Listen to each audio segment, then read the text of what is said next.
Okay. I know it sounds disorganized, don't worry, the VOD hasn't begun yet. You see, that's why. That's why it sounds so disjointed. Help the hunter. Yeah, that's actually what we're doing right now. We are helping a hunter, big time.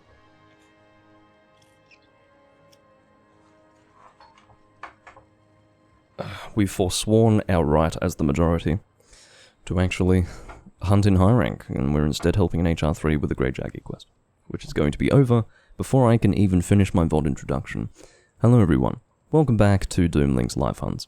I'm very pleased to say that we are back in Molstar to try, and that I sort of have a group to play with. There are 3 of us who are in high rank. One of them's HR40, the other one's 73, I'm 200 and something. However, we do have a person in the room who is HR3. As much as I want to accommodate this person, subquest A complete, I actually thought that it was going to be quest complete there. We've only just departed, but it is Grey Jaggy. I really should try to contribute. I have my beverage here, which I wanted to take a sip from, but I, with some urgency now, need to attend the confrontation, just so that it doesn't look like I'm leeching. It comes across as bad behavior. My camera is having problems here.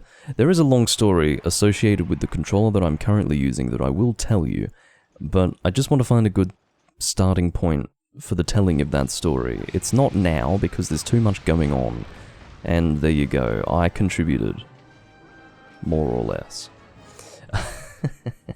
I'd rather that than not having actually been in the room at all, or not having contributed so much as a single hit.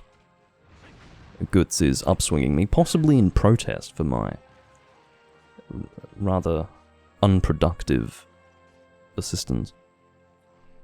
You forgot how pretty this game is. It is nice, isn't it? Also, welcome Peaberry, Ethan, Nagakuka, Simply Rome, and anyone else who is watching live.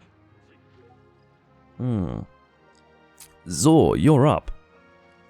Did you notice that there's a guy in the room named Zord, by the way? Apparently I'm his father, that's what he said. I joined the room, see, he was in the room but left because this guy was HR3. And then I joined the room because there was a guy named Zord in the room. By which point he'd already left, but as soon as he checked back to see what was going on in the room, he saw that I was in there, he joined straight back and said, "Dad!" And, yeah, so I guess that is the canonical fact of the matter. It is that I am his father, and he is my long-lost son. Yes, Peaberry, that's the situation. We are not just related, we are, you know, direct flesh and blood. Okay, so I'm up apparently. It's my turn. I don't know if I actually completely explained that. Despite the fact that this guy is HR3, we are going to be able to exclude him by virtue of the fact that we are in a turns room. I will show you. It says, not that. Where is the room settings? Settings? No, it must be local info. No, here we go. City info, seeking turns. So because of that, we can actually exclude this HR3 from our quests, and it's up to him whether or not he wants to stay. I don't feel good about excluding him, but do you know what? It's hard to actually find a group of high-rank people at the moment, so I don't particularly want to set the agenda to the lowest level of low-rank quests, when I've got 3 other people who are actually able to do high rank with me. So I have accepted his friend request. I believe that's the only thing that's required. I don't think I need to send him one back, do I? No, I don't believe so. See, this is the worst thing ever. You have to wait for them all to load slowly in the friend roster. It was the same on the actual Wii, I might mention. I like how this HR3 guy is quite excitedly waiting for me to post a quest, like he's anticipating that he's going to be able to join something, which is bordering upon the absurd, because I'm not going to be doing anything appropriate for an HR3. I almost want to select something that's fire, just so that I don't have to change my weapon, but yeah, I suppose this would work. Sea of Dragons, let's just do this. Keep it simple. Oh, for fuck's sake, I can't. Let me tell you why. I cannot eat while I have a quest posted, which is really the height of absurdity, but there are a few things in this game that can be described as such.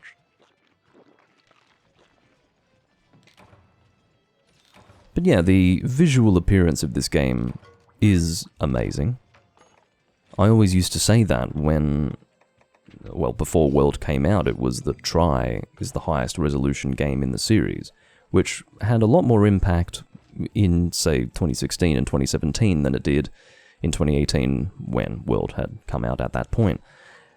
But you can see what I mean now. It's really beautiful. It's an excellent looking game.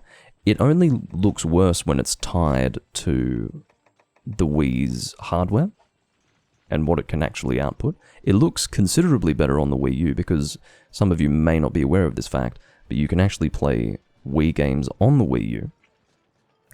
And yeah, therefore, you don't have those hardware limitations that the Wii had while playing Tri on the Wii U, and so it does look better again. I'm Go. What do you mean I'm Go? Shut up, Goods. I totally forgot that Zord was HR 40. As for this guy, the actual... look, I'm not even going to cast aspersions upon this person, but the idea that he for so much as a second entertained the thought that I was going to post something that he would be able to join. No. This is not how this works, my friend. I don't know if you know what a turns room is, but it's not that. We are all leaving now. I don't know if Zord is leaving because I posted a quest that he couldn't do, possibly interpreting that I was attempting to exclude him, but that is not what was going on. I literally forgot that he couldn't join the quest. That was the only reason why that played out in the way that it did. I hope that we can now possibly coordinate ourselves into a room where all three of us can play together. That was a bit of a... You know what? I blame Zord in that situation. I think he totally misinterpreted. It really was genuinely a mistake that I'd posted a quest that he couldn't do. As for that HR3 guy, the actual hide, the brass neck of this guy, to expect that a full group of high-rank people are going to post something that's appropriate for an HR3 in a room that is referred to as turns is actually profound. Zord says TY. See, he totally misunderstood. I was not attempting to exclude him by posting a quest that only 2 out of the 3 of us could do last time. It was my absent-mindedness that led to that. So that's why he's saying TY, as if I am, through some sort of charitable sentiment, am helping him at this stage. No, he's high rank. I'm happy to hunt at his level. Alright. Well, he's technically high rank, but not at the highest level of high rank. He is now testing my charitable nature by posting a capture quest. But that's alright, 2 of us can handle that without much risk of killing the monster, I think. I do have a set that will work for Capture Guru, but as I say, if there's only 2 of us, I think we'll be alright. Alright guys, this is going to be the basis for a live stream worthy room, I think, because as time passes, we are going to get more people joining this room, so I think we're in the clear now. I was a little bit confused, well not confused, but rather concerned that we wouldn't have a room to join. City 4, of course, being the wild card, I suppose. And if that didn't pull through, then that would have been the end. I would have had to change games, but I think we're okay now. I think we're under control. So, what's a good weapon for this monster? Anything dragon-based, obviously. Might go Greatsword, that sounds like fun. Although I don't have any Greatsword sets that I'm really attached to in this game. It's mainly because in this particular game, with the talismans that I have, and I think perhaps even the talismans that you can possibly get, which is to say that it might not even be possible. I don't know if it's possible to get high-grade earplugs, critical draw, and focus on one set. If I could do that, I'd be very happy. But I don't have the talismans, and I don't recall being able to do that back when I was playing the game in the past, so I suspect that it's not possible. And if it is possible, then it might just be really, really difficult. I think I ate before, didn't I? Yeah, I did. I remember that I ate for Exchanger. It seems that I did not actually get Exchanger. I'll kill him in 3 hits with this thing, I've been told. Well, he's high rank, don't worry. Besides, there's only 2 of us. So it'll reduce the duration a little bit. But I also think because there's only 2 of us, we are not going to run the risk of accidentally killing him. The key, of course, is to not forget that it's a capture quest, which is actually half of the battle, if not more than half of the battle. Those of you who have done capture quests will be pretty familiar with that. The reason being, of course, that the majority of quests that you will depart on, just while playing Monster Hunter, will not require that you capture the monsters, so almost out of habit, you're not cautious. You're not watching to see when the monsters are going to be capturable. Sometimes you'll just be zoning out and beating on the thing and then it dies, and then all of a sudden you've wasted 10 minutes of your time. It's extremely annoying, and happens more often than not whenever I do a fucking capture quest, so... Yeah, I think I was a little bit more alert in the past, a little bit more diligent than that. But, yeah. That'd be right. Where are you headed? It better be areas... Well, it doesn't really matter if it's 7 or 5. As long as I can see which area it's going to be. That looks like Area 5. Surely he wouldn't go that way to reach Area 7. That would be ridiculous. Oh, he could also go to 2. That's a possibility. This is why I carry Psychoserums. Turned out that I didn't need to. I was just getting nervous when I couldn't see the shadow. We got someone named CMD... Sorry, I can't read. CDMK joining the room. And, yeah, hopefully that's someone who can actually do our quests. That would be the best case scenario. I actually rolled through that. I don't have any ability to evade through... Oh, sorry, I don't have any ability to resist roars, but I seemingly do have an evasion skill. So that was nice. I just forgot the timing of Greatsword in this game, or rather I forgot that there is a very specific timing to Greatsword charges in this game, so I have to remember to get that right. That's how you do it. Almost rolled again, but was unable to get the timing perfect. So now my controller story. It's quite a story. Those of you who are in my Discord and listen to the things that I say, I mentioned that I got 2 DualShock 3 controllers brand new in the box.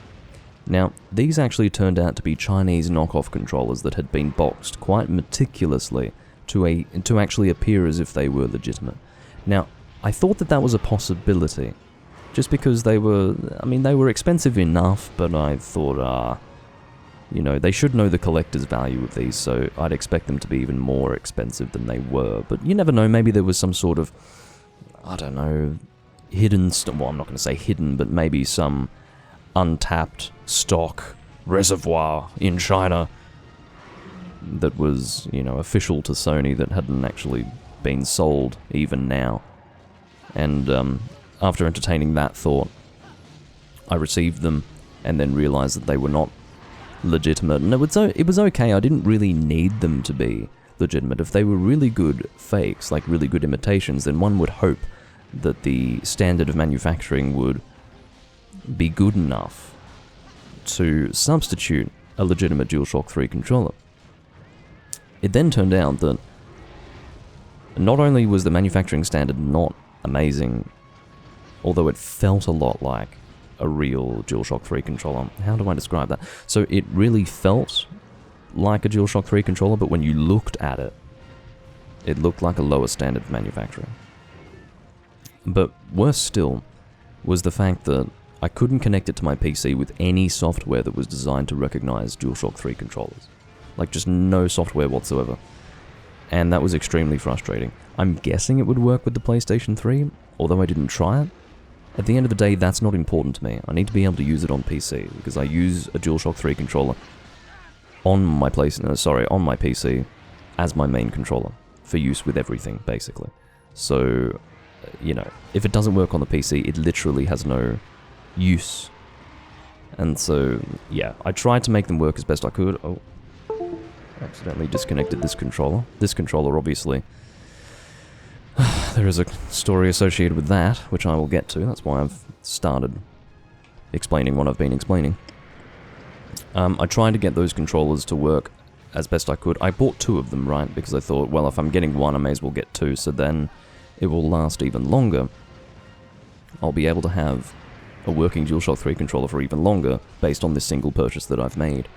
And so, yeah, I couldn't get them to work at all after pretty much spending, I think, 3 hours troubleshooting with various software, and just, yeah, eventually I realized that because it was a very specific sort of software within that particular Chinese knockoff controller, there was no way that I was going to be able to get it supported in any way by the software that I was attempting to connect it to.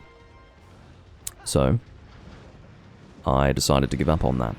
But you see, the problem was that with all the software that I was playing around with to try and get those controllers to work, I had ended up with a software setup that I don't even know how to dismantle at this stage within my computer, that now causes my previous PowerWave Accessories DualShock 3 controller to not work. So what I'm actually doing is connecting one of my legitimate DualShock 3 controllers, which doesn't work very well, just to be able to play. And what that will entail is an occasional, character turning in the completely opposite direction to where I intended for it to go, and just general analog stick issues. I'm going to try and not mention them very much. P-Berry asks me if I like it more than the PS4 controller.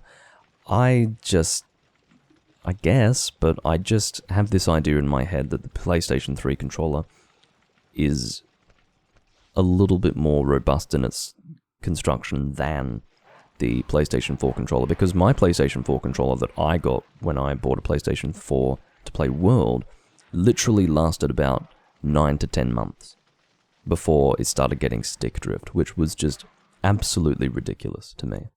So I've wanted to keep away from DualShock 4 for that reason. I bet he went to Area 2. Yeah, he went to fucking Area 2. I'm going to farcast that. I did not have the patience. But yeah, that's the reason why. I want to stay with DualShock 3, and of course the DualSense controller can actually suck my dick. I've got no desire to spend that kind of money on something that apparently is just as, if not less unreliable. Sorry, just as, if not less reliable than the, as the DualShock 4 controller, which I have decided is just not something that I want to spend my money on. So, yeah, I wish there were better third-party controllers with that button layout and that stick layout, but there just aren't. So that's why I'm struggling with this. I'm returning those controllers because I can, and then I'm going to go to greater lengths to get a genuine DualShock 3, which I can do. The point is, don't get them from China. I know that might sound harsh, but that's literally what you have to do. So, you're not doing yourself any favors by running the gauntlet with Chinese manufacturers who pretty much specialize in imitations. In this case, I do need something that's actually legitimate from Sony.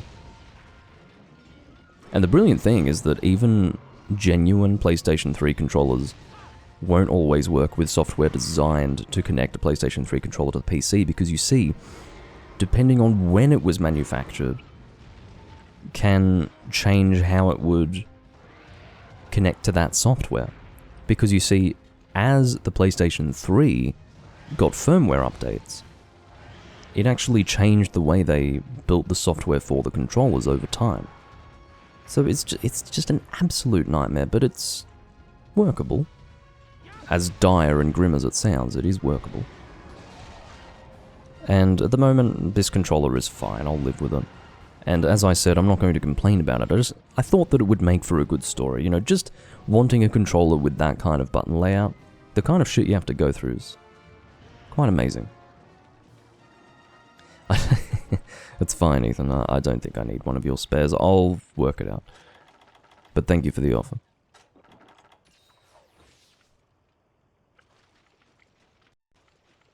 Of course, I don't have an issue with using a PS4 controller. I like the layout of it. I've got nothing against it. It's just I don't trust the quality of the manufacturing, just based on my own personal experience. So, you know, using it from brand new, and honestly not using it very aggressively at all, just being quite gentle with it, it didn't even last a full year. So that, to me, is just totally unreasonable. And I don't need that stupid touchpad. Like, what am I going to do with a touchpad? I never got any use out of that touchpad. So, you know, if you're paying for the controller, you're paying for a feature. You're paying for functionality, which is that touchscreen that you're not even going to use. So it just doesn't make sense to me. And I think that's part of the reason why these controllers just get worse over time. As they add features to the controller, they have to compromise on the quality of the manufacturing to keep it affordable for people. So that's my theory anyway. It makes a whole lot of sense. You keep adding features to the controller, but you ideally want to keep it affordable, so what do? You make the manufacturing quality a little lower. You reduce the reliability of the controller, so that people can enjoy those additional features for roughly the same cost. I'm sure the controllers have gone up in price generally, but yeah. I don't think it's a mistake. I don't think it's a coincidence.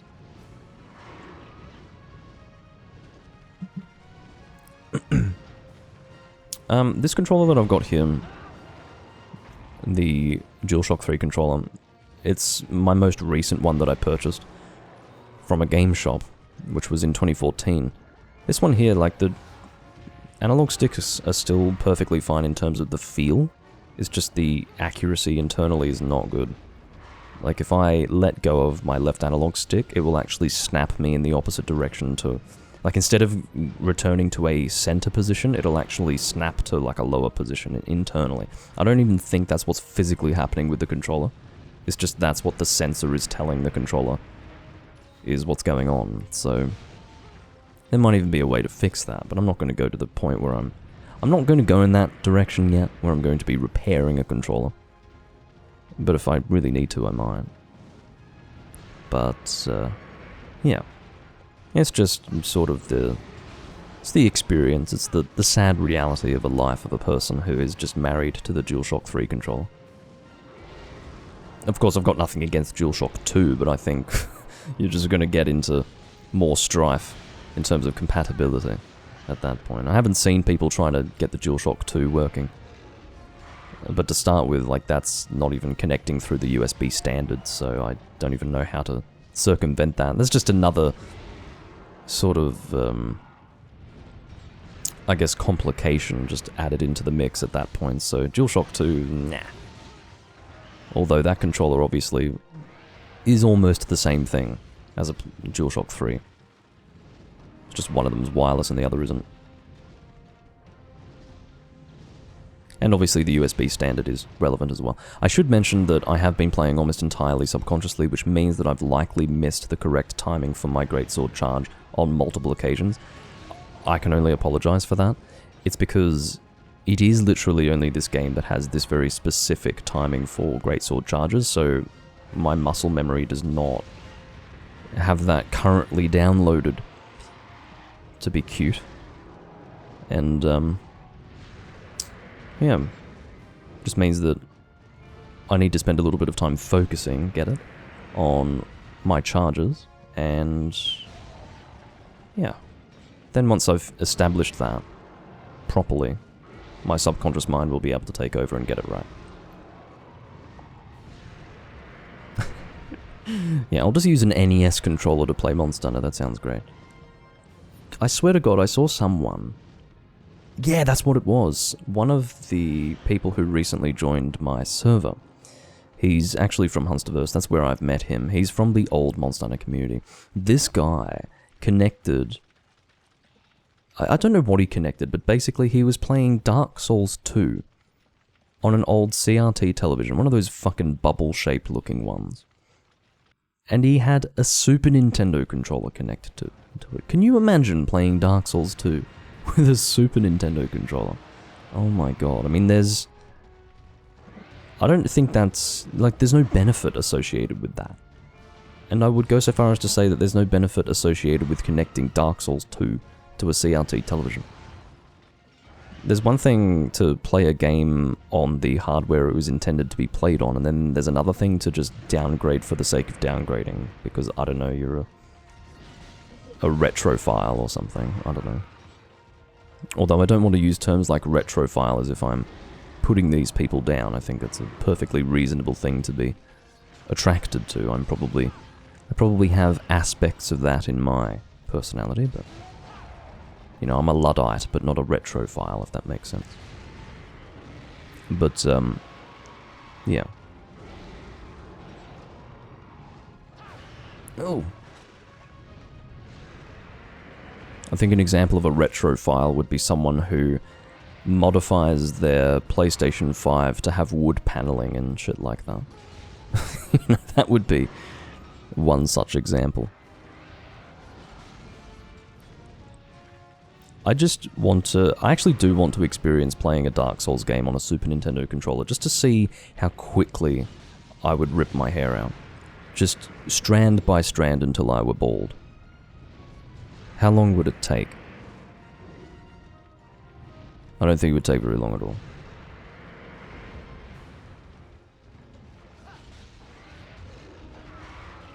I hope the game volume is okay. I haven't even been monitoring that. I might check that now. It actually seems... No, that's perfect. Just so happens to be perfect. Sorry, man. My controller is having issues. It's slightly disconnecting. I think the mini USB port is not completely perfect. It's fine though, I mean, I'm glad that the controllers are working as well as it is. But yeah, it will be a priority for me to get a new controller. So I'm not going to be continuing with this one for quite as long as you might expect. Sounds like there's always been some sort of controller-related drama that I've been dealing with, but don't worry, my woes will be over eventually. I think because if we dial back the clock far enough to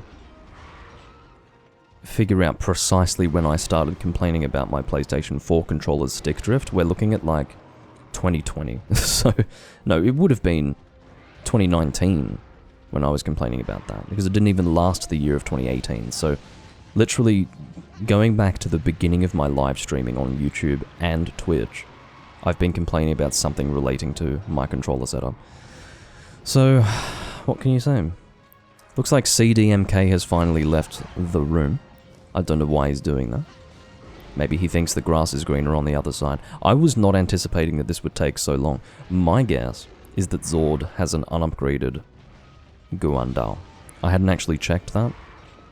You would have thought that I would have been able to deal enough damage just with my weapon alone at this point to get this guy capturable, but that is not what's happened, and I almost don't know how it's possible that I have underperformed to this degree.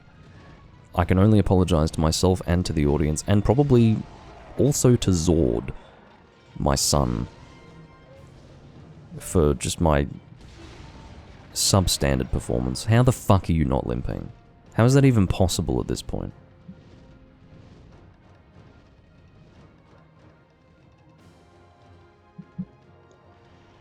What? The volume? No, P-Berry.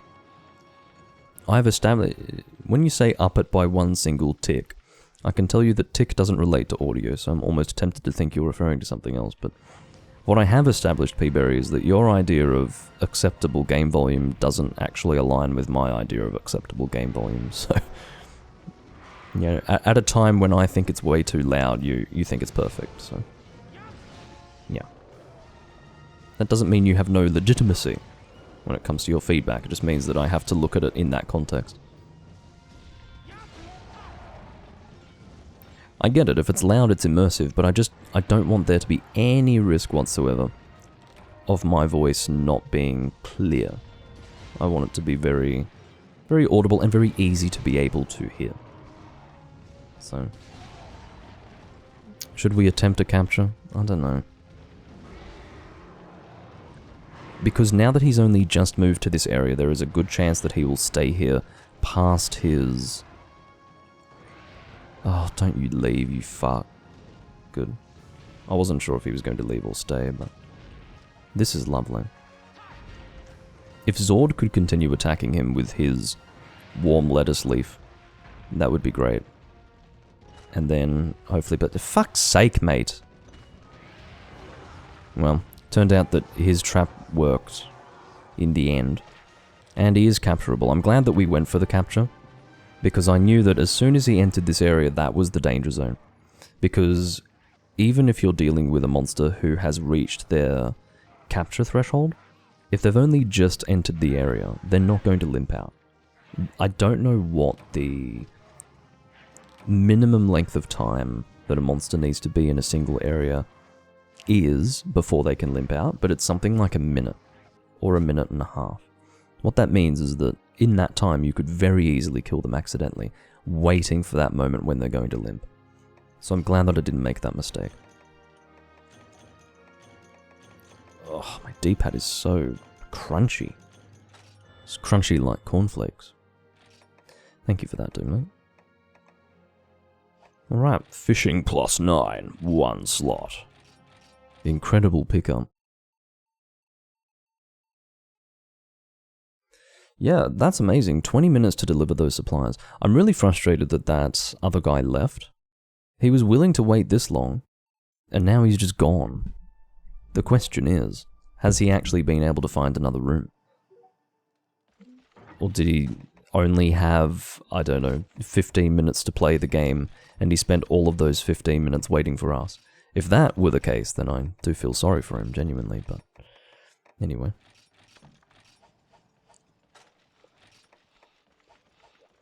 Oh, it's good to be playing Try, isn't it?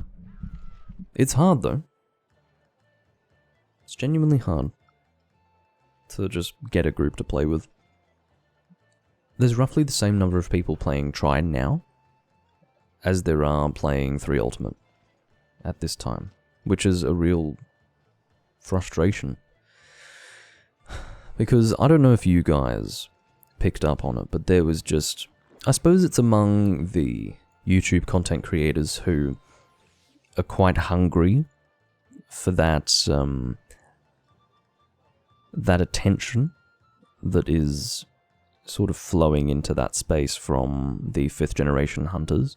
Like, they're trying to draw the attention of 5th gen hunters to older Monster Hunter games, and so there was all this, I suppose hype is really the only way you can describe it, that was being attached to this game. And the fact that we could play it, oh wow. There was one particular guy who is quite expert when it comes to writing, you know, very buzzword-laden video titles and descriptions. Something like, "The impossible has just been done in Monster Hunter." And then, yeah, it was referring to the fact that Monster Hunter Try is now online and things like that. There was a lot of that going on. And yet, look at the community. The community is the same as the 3 Ultimate community. It's the same group of people who are playing it, practically, which is a shame. The servers can be made live on the console, yes. So, Ethan, you wouldn't be able to just load your disc in the Wii and then automatically connect to these servers. There would be a setup process, and I do believe that requires homebrewing. But you are able to play on console, yes.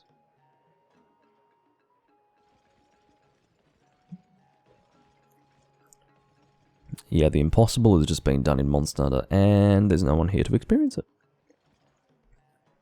Zord is waiting for me to post, it looks like. I don't really care what we do. What's he got? Like, how... The Fanghammer Ruin. It's not too bad. It's not fully upgraded, but...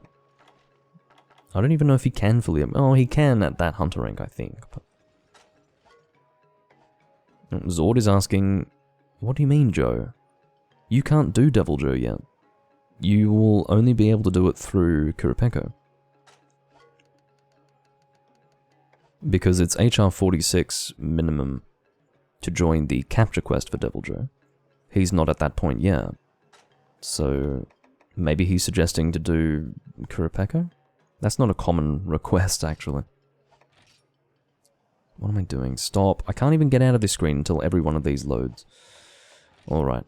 I was actually wanting to look at this guy's HR, which is fine. Acceptable. We don't have to try and negotiate with this person to say, oh, we're only doing high rank, not low rank, etc., etc. I'd say so, Ethan. And besides, you don't really want to be downgrading your graphical quality. Unless you're a person who wants to, God forbid, use motion controls, I don't see any reason to play on the Wii. That, and if you want to use your old save file and you're concerned about possibly losing it when carrying it over from the Wii to PC. Like, if you're really worried about that. Oh, there is another reason. It is obviously well, yeah, if you really like the Classic Controller Pro, I don't think you'd be able to connect that to PC, at least not without great difficulty, so maybe that would be one reason. But in addition to that, you can free type on the keyboard on the Wii, which I don't think is possible on PC yet. What is going on? Why this quest? Is there a Devil Joe that appears? Scar says, I'm almost 51, need experience, and Zord has basically posted a quest that's not going to get any experience. Because, yeah, it's going to be a free hunt, which I don't believe translates to HRP in any sort of way. So, there you go. The idea that this guy just two-manned with me a Rathalos capture quest, which took almost 20 minutes, and now he wants to do Devil Joe, I really don't know what to tell him, but no, it's not. I don't mind undermining... Really? Oh, it does actually translate. Zord insists that it's 3000 HRP if you do this. Well, there you go. I stand corrected. It seems that Free Hunt does translate to HRP gained at the end of the quest. So, let's give it a try. I don't know about these people and their loadouts for fighting Devil Joe, but we'll find out.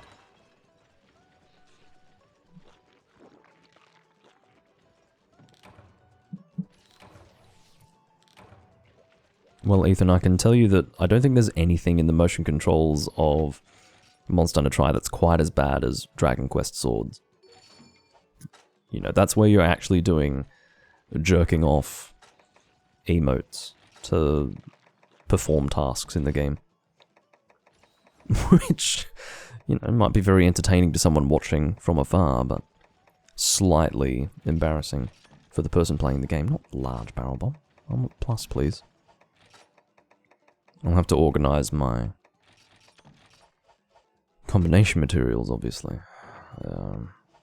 Let's start by purchasing what I can purchase. This is a Pierce set, of course, so I'll need to organize things appropriately. We'll get Bone Husk Small and Pin Tuna. And I think Huskberries and... is it Bird Wyvern Fang? Quite sure that that's what it is. Yes. Excellent. That's what we want. We've got 4 combo books, which is appropriate. Scar says need steak. Now, that's not actually a request. That's a demand. That's like, I need steak. What are you talking about? If you'd like to ask, perhaps you would receive one. Not from me, because I don't have any. But perhaps someone, likely Zord at this stage, because I have been ruled out. Maybe someone would actually give you a steak if you were to ask for it, instead of demanding that a steak be given to you. Or just making a comment that you need one. Anyway. Neko has joined the room. Presumably they're not going to be high rank. One can only assume.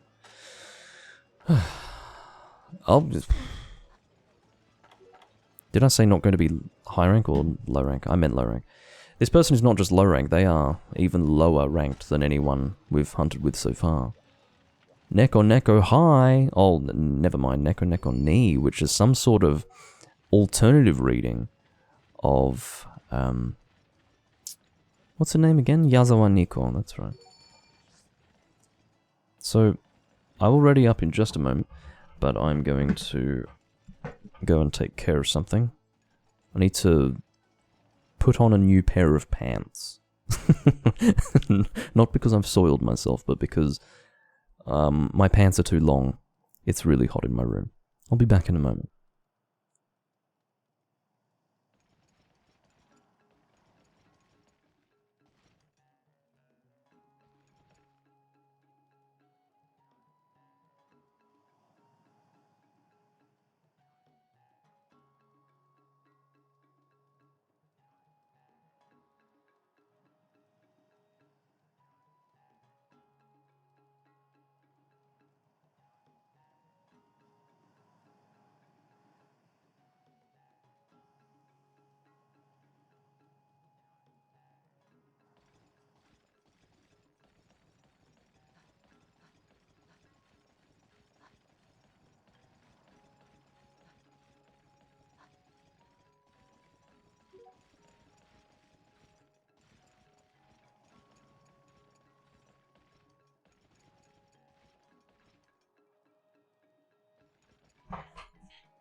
This guy's great.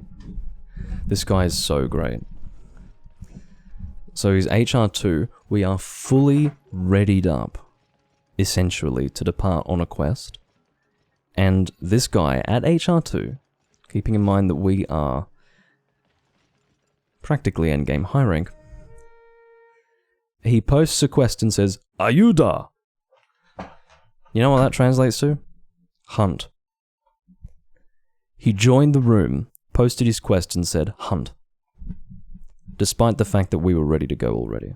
So, I don't know what is going on in these people's heads, but I suppose following my own advice, I can say that the greatest mistake you could possibly make is assuming that these people even have a thought process attached to their behavior. They don't. They almost are on a form of autopilot. When they leave the house every day, I've got no idea what they're doing. I don't know if there's much thought going on. I don't even know how they cross the road successfully sometimes.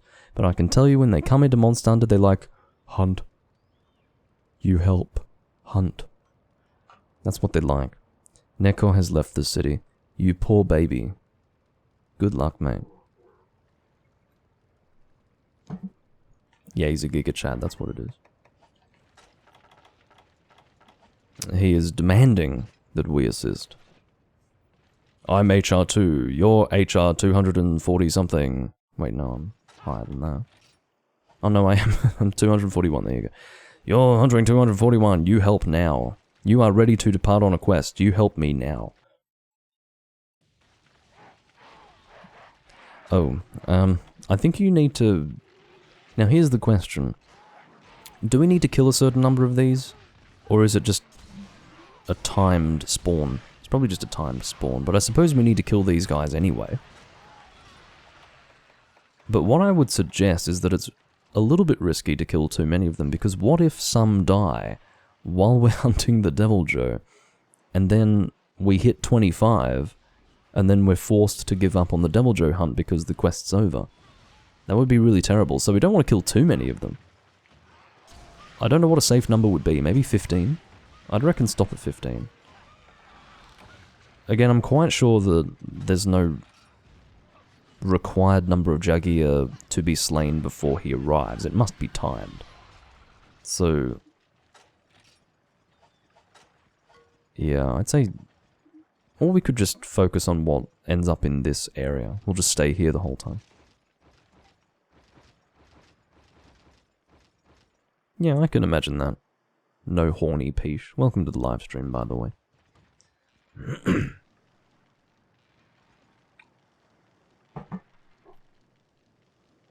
People are funny. I had a really confusing moment where I saw that paralysis meat on the ground and saw this guy cooking meat at the same time. And I sort of conflated those two images in my head to create a situation where Scar was cooking paralysis meat. Which, I mean, quite frankly, I don't know why they don't let you eat it. Well, I know why they don't. It's because that would require some sort of confirmation box saying, would you like to eat or place? Which would be very annoying. Imagine that. Imagine having to confirm that you want to put it on the ground. Just so that you can have the option to eat it and then receive no benefits whatsoever. Except for being stuck in place for 10 seconds.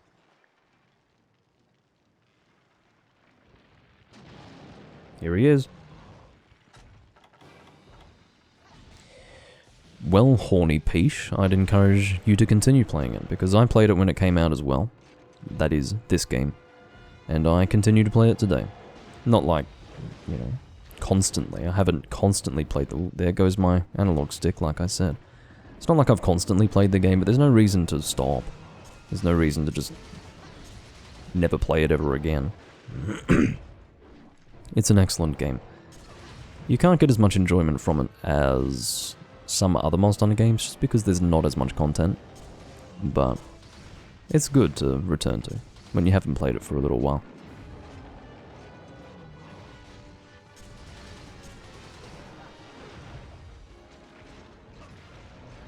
Scary to think it's been almost 14 years since I started playing this game.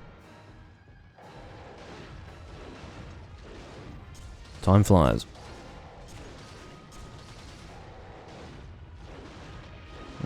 Got the tail there. Well, the tail got me, I suppose, would be the best way to describe that. Get away from me.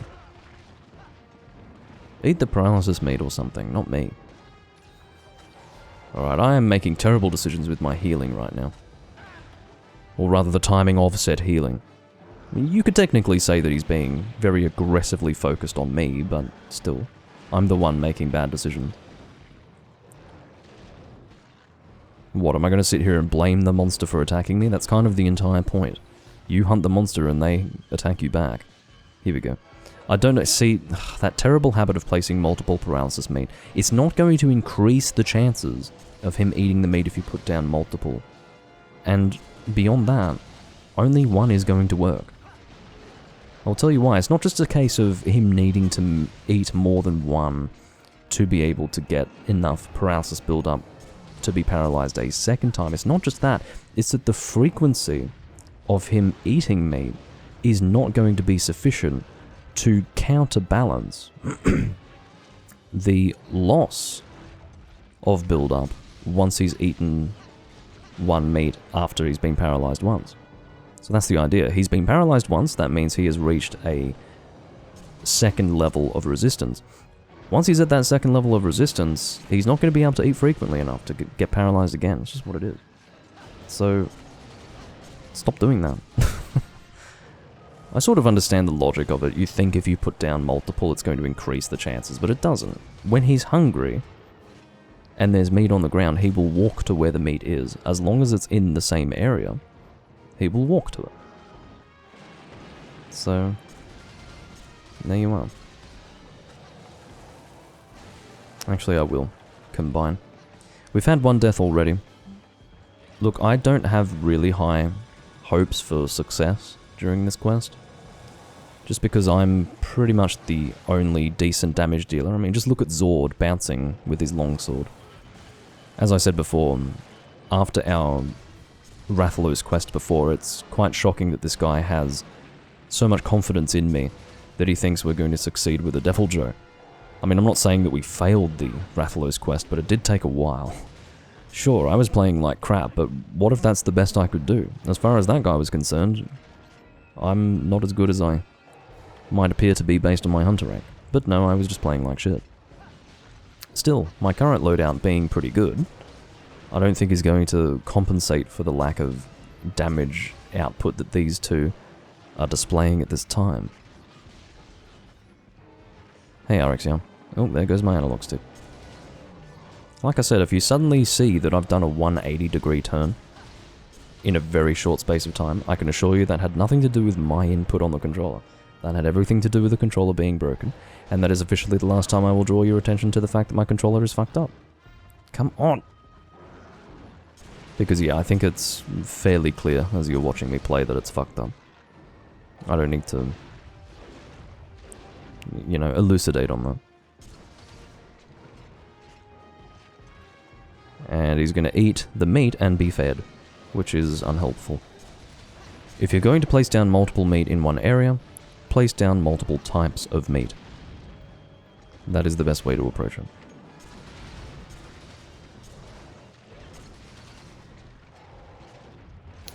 One of the things, I've mentioned this before, the sound of critical distance with pierce shots is so clear in Try. Also, 3 Ultimate, but Try especially for me because I'm playing on PC where I can hear the game a little better. Based on my personal audio setup. The nature of the sound effect of critical distance with pierce shots makes it so that it's almost given me a new idea for what ideal critical distance for pierce shots is. It's amazing how far away you actually have to be, particularly with pierce level 3, to get ideal critical distance. It's much further away than I used to think it was. It's just because the sound of ideal critical distance with pierce is so distinct from, you know, the non-ideal sound, I suppose is the best way to describe it. Yeah, it's quite clear that you have to be pretty far away.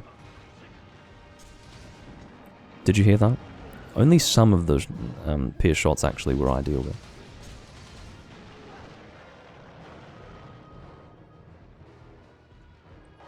I don't recall blaming the monster. Blaming the controller, yes, but when did I blame the monster? Oh, I see. When I was saying that it was aiming for me frequently. Well, like I said, I was doing my best to not blame the monster for attacking me frequently, though.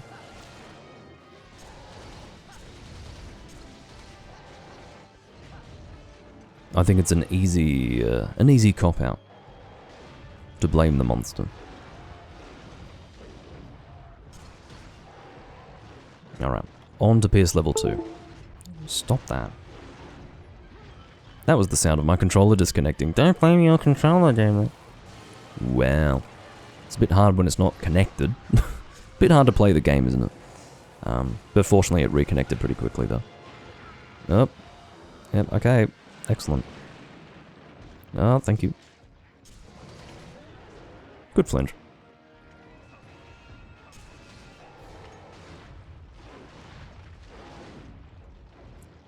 I saw you spin around there, so I didn't aim down my sight, which was a very good decision. So the problem with that guy placing meat is that it reduces the chance that we're going to have an exhausted Devil Joe, which I could then take advantage of using a pitfall trap. We were basically robbed of that opportunity because this guy doesn't know how Devil Joe works. That's not his fault, he's a low hunter rank. Despite the fact that there is a higher chance of people, you know, having played other Monster Hunter games if they're playing Try, I can't assume that a low hunter rank person is going to know how to fight a Devil Joe. So here we go. Pitfall trap. See if I can get it down. Oh, I'm going to take a hit for it, but I will get it down. I feel like that Jaggy was trying to save me. He was unsuccessful. I do realize that we... Oh, fuck. We are missing one of our damage dealers.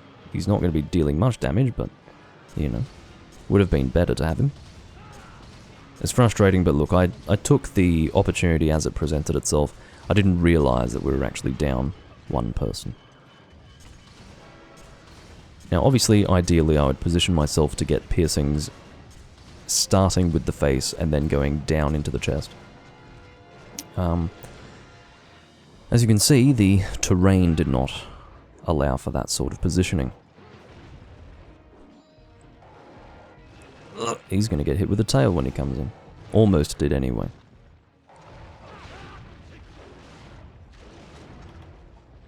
And as you can see, you've got a slower and less effective Devil Joe.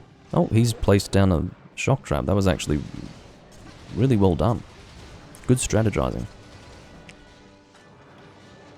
But there are a lot of benefits associated with having an exhausted Devil Joe, so it just doesn't make sense to feed him inanely. Just, oh, I'm going to put down multiple paralysis meat because, I don't know, I think it helps. Well, it doesn't. It really makes life harder. I'm going to stop banging on about that now.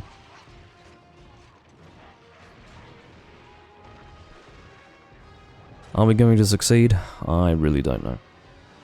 As long as these guys survive, I guess we'll be okay. Probably. We've only had one death so far.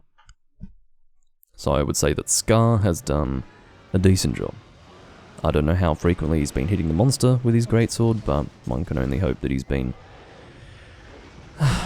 reasonably proactive.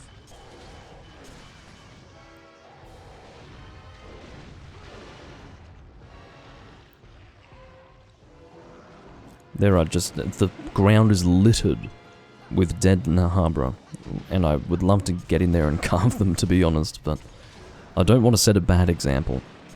We need to be focused on the monster at this point.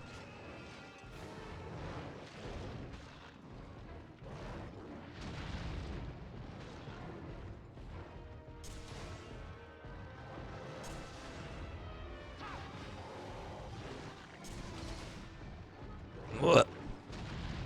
You keep away from me.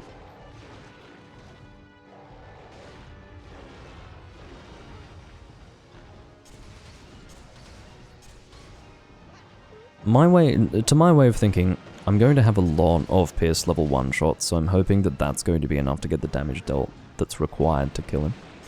I'm going to keep one shock trap on hand, which is why I didn't use that shock trap during the exhaustion before, and I'm glad that Zord did. I'm saving a shock trap for a capture, because I think we're going to need it. I don't think we've got enough, or at least I don't have enough ammo. I don't have enough damage on my person to be able to kill this monster, I don't think, so hopefully a capture will work. And surprisingly, according to Zord, it does translate to higher HRP in the quest rewards, so yeah, that's good. And that obviously is a good thing for Scar, who needs HRP to... oh, fuck! Too busy fucking around with my analog stick to be able to figure out what I'm doing. Or to position myself adequately in relation to the monster. I swear to God.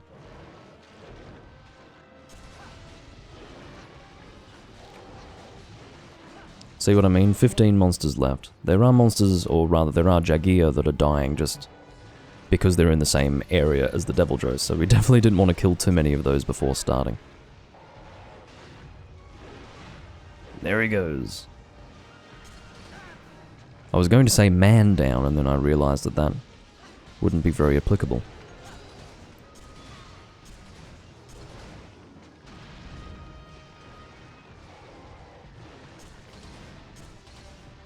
Dino down? That's some nice alliteration, rather cute sounding. According to Monster Hunter, he's a small monster, but I beg to differ on that. He's a fucking dinosaur. Both of them are dinosaurs, actually. But obviously, when I said small monster, I was not referring to the Devil Joe.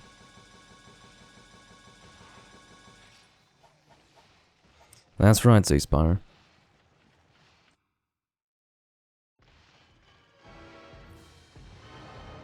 Aussie Spyro, are you one of the moderators of the Monster Hunter Tri online community? I can't even remember the name of the server. It was named very generically, so I'm always not sure if I'm using the correct generic terminology to refer to it, but yeah, I remember realizing fairly early on that you guys actually make no attempts to deal with cheaters. Is that something that you're working on improving in the future, or is that just staying the way it is? If people want to cheat, then they've got carte blanche to do whatever they'd like, by dint of the fact that the moderation team doesn't seem to want to do anything about it. I only ask out of interest because I think I drew your attention to a cheater at one time but got no response, and the same was the case for a few people that I messaged, so... a response of some kind would be cool, but at the end of the day, that's your... that's up to you. One of the developers, right.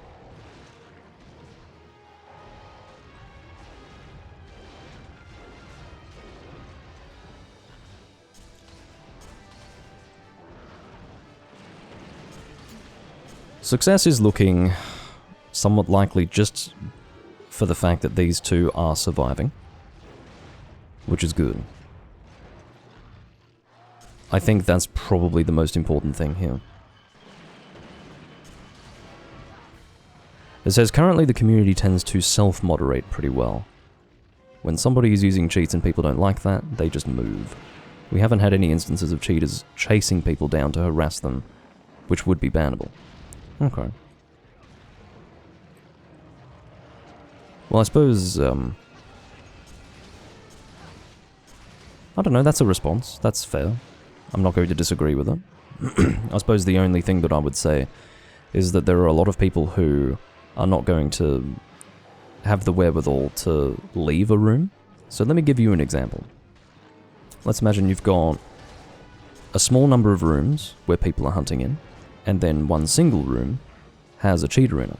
Well, sometimes there may not be a way to move under those circumstances. Maybe really the only decent room would be that one. I don't think that there would be examples of people chasing, like cheaters chasing down people trying to get away from them, but what if there is only one room available?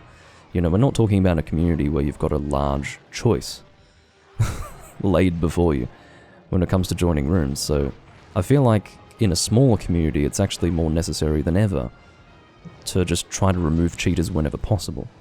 I don't think we needed, or rather you, I don't think you need a huge infrastructure in place by way of voluntary effort to tackle the problem. I just think that if you create a little bit of inconvenience for people who choose to cheat, that possibly catches more cheaters than those who are in the huge minority of those chasing down other people. I think you probably create a better community. But I guess not everyone's community focused. But in my opinion, when you've taken the time to set all of this up, that really is probably one of the pillars that's going to keep this running. And that's a strong community, so anyway, it's up to you. I think the distinct lack of response I got when reporting cheating activity prior to this point was a little disheartening. A response of some kind would have been pretty good. Scar is telling us to capture. I'm in agreement with that for sure.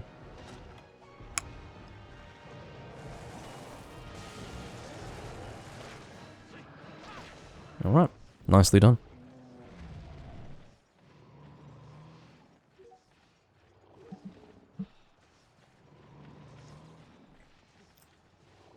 Yeah, it does go both ways, Ethan. I'm not really... all I can say is that there were a lot of people playing before, and there are not as many people playing now. I'd suspect that if there were less cheaters, maybe that would incentivize more people to play. I've come across quite a few cheaters, personally. I don't think it's healthy for the community. So... but I would also caution describing it as self-moderation. I wouldn't call that self-moderation. I'd say that's people avoiding cheaters. I think it's... I'm not going to say it's dangerous, that's very extreme language, but it's... I think it's unwise to describe that as self-moderation. Because I think, you know, circumstances can change with that so-called self-moderation where you're going to find yourself unable to get away from the person, except to just not be able to continue playing. Or to go so far as to create a passworded room, which I don't think should be necessary. I don't think people actively avoiding cheaters is going to be enough to disincentivize people from cheating. Even in a small community.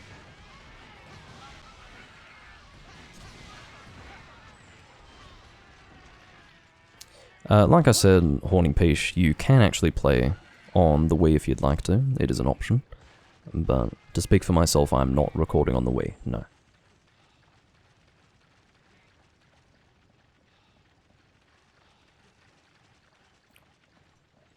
There's several reasons why. The first is that, well, do you know what? I did attempt to actually get my character back on my Wii to record on that, if only for the fact that I'd have keyboard functionality.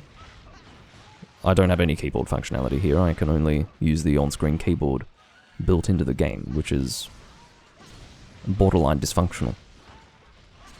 But yeah, I wasn't actually able to get my tri-character back onto the console. It was really hard. It was so easy to get my tri-character off the console, but I tried for hours to get my character back onto the console. It just didn't work. So, there you are. There's another one. You can just hunt as many as you'd like. I'd forgotten that. That's really funny.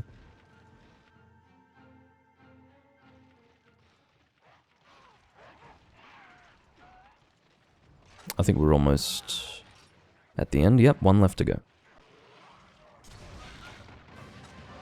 That was well done. I'm glad that the team pulled through in the end.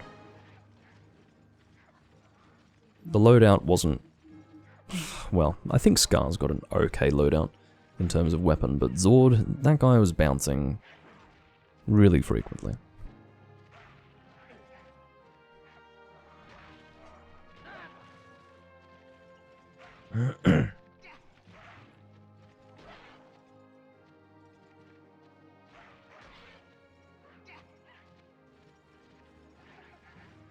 Like how you said Vegeta instead of beggars.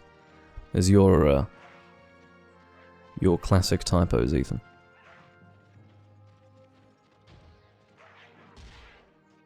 Yeah, that's a good point to make. I mean, what are the chances that you're going to take the time to hunt 2 Devil Joes in this quest? If you're capable of doing that, you'd probably be more likely to just do a standard Devil Joe quest at that point. Ethan, you have come out with some legendary typos while typing on a keyboard, I might add. Just for everyone's benefit.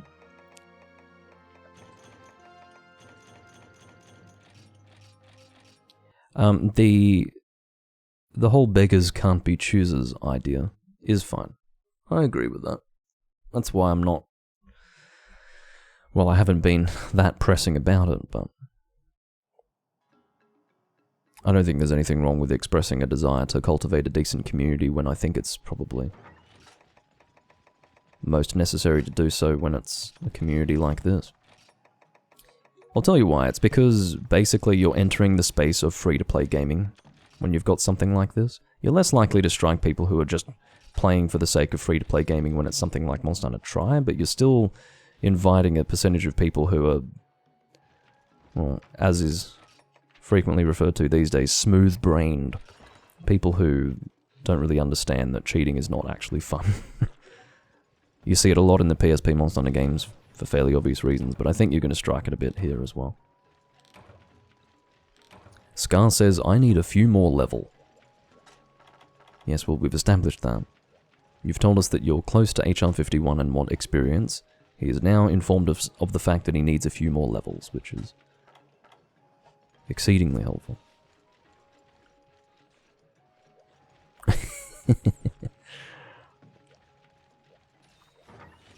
My apologies, Ethan.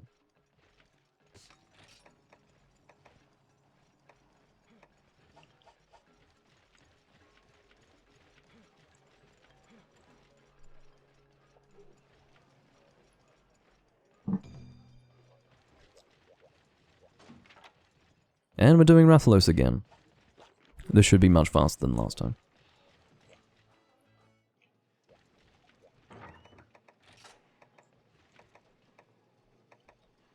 I suppose I won't use Greatsword because that's just... ugh.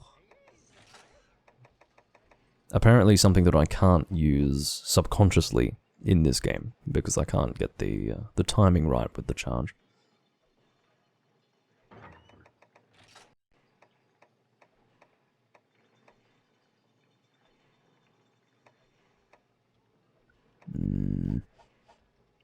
What would be fun to use? I guess I'll just use Longsword, that's fine.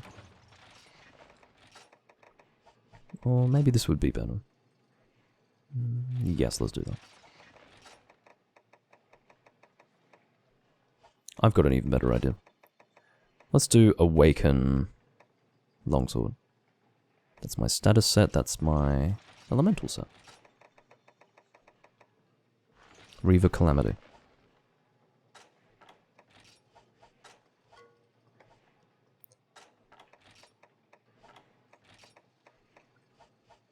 Looks like Zord is catering to Scar's wishes. Very effectively.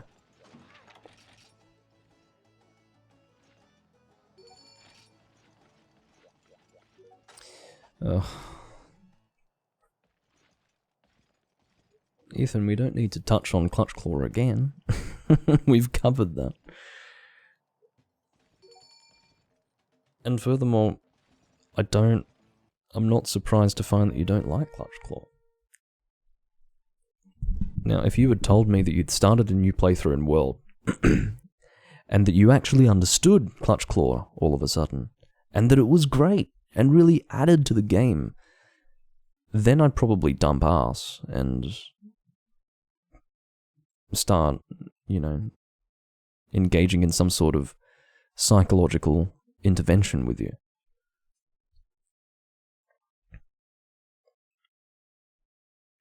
Because that would be cause for great alarm.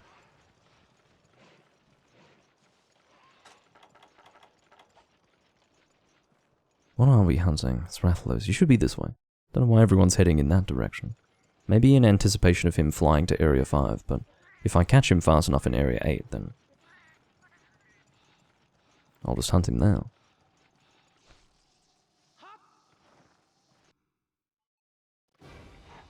And there he is.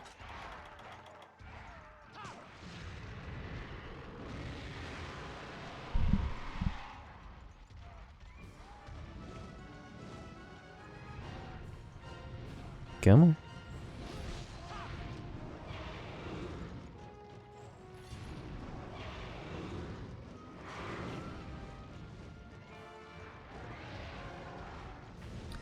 And that's no problem, Spyro. I don't want to say thanks for apologizing as if you needed to, so I won't. But, yeah, it wasn't so much that you ghosted me, it was that two people, not just you, but also, I can't remember his name because he changed it. The guy from the dev team who changed his name, that should narrow it down. I also messaged him and got absolutely no response. So, and also attempted to ping you guys in the public chat and got no response, which was why I went to direct messages. It was the total lack of response that was a concern for me. It wasn't the absence of moderation of cheaters quite so much as it was that. Because, when you take the time... I don't quite want to say that. Take this in the kindest possible spirit when I say that when you take the time to allow for online play to exist in this game, you have a slight responsibility to maintain the community. Not much of one, because you've done most of the work and obviously everyone is grateful for that.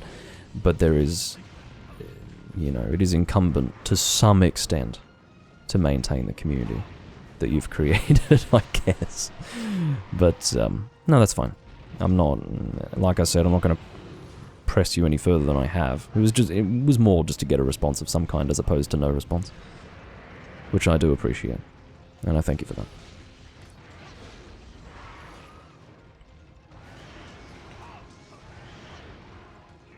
Yeah, no, that's fine.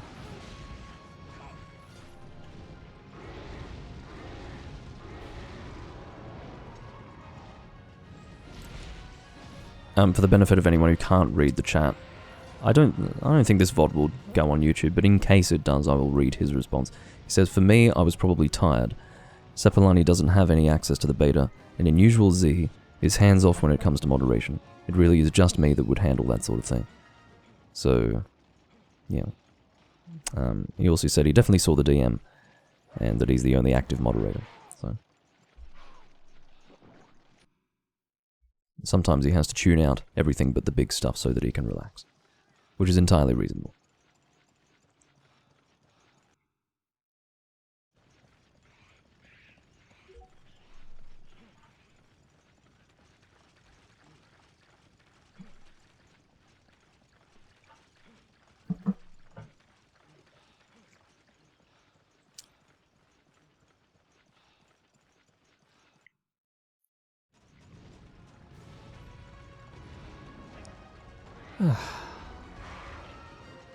Having to chase him down to Area 2, which is very annoying. But I suppose when he's hungry, he does come here. This is where he's guaranteed to find Aptonoth. I suppose they gather here because there's a water source. That makes sense.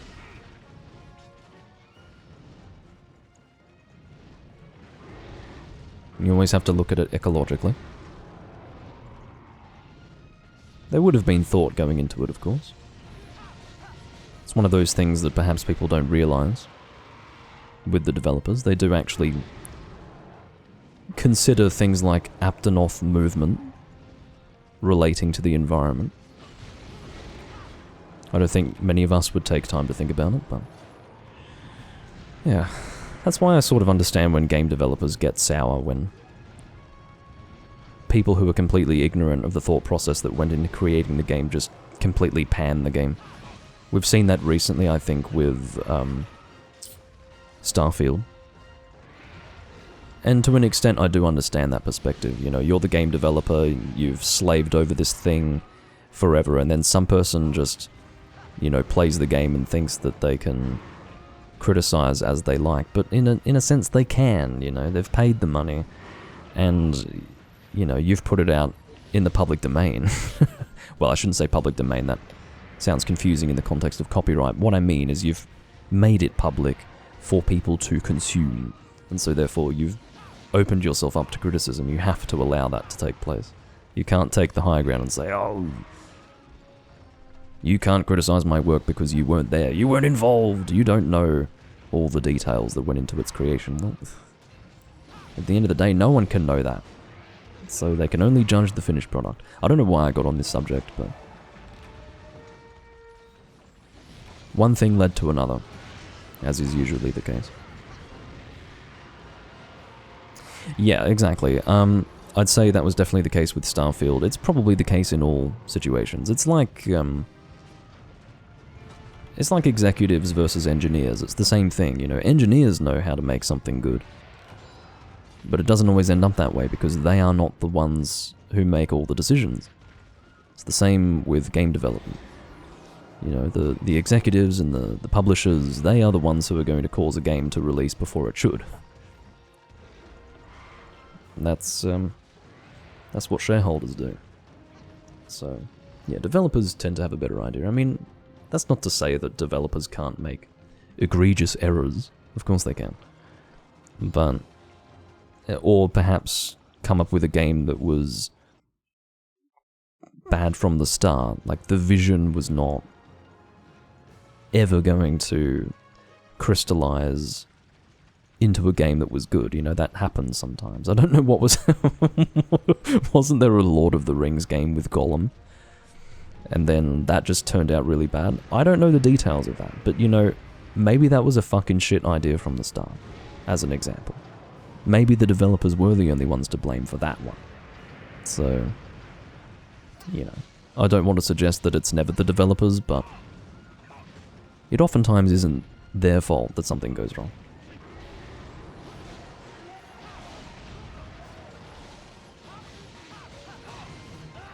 But it's also not appropriate for that guy who was involved in the Bethesda team creating Starfield, or building Starfield, to basically come out and people don't have a leg to stand on when it comes to criticizing the game.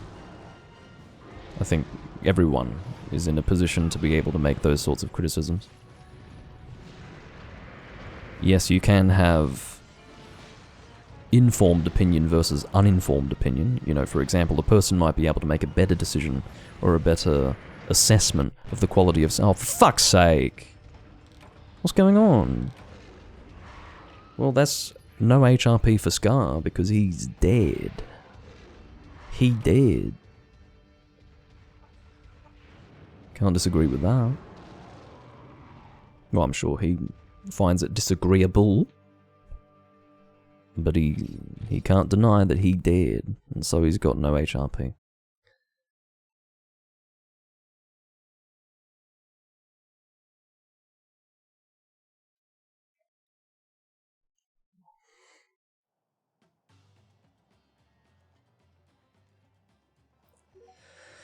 Well, as is usually the case when you fail a quest, you do get that sense that you've spent all this time to achieve actually nothing.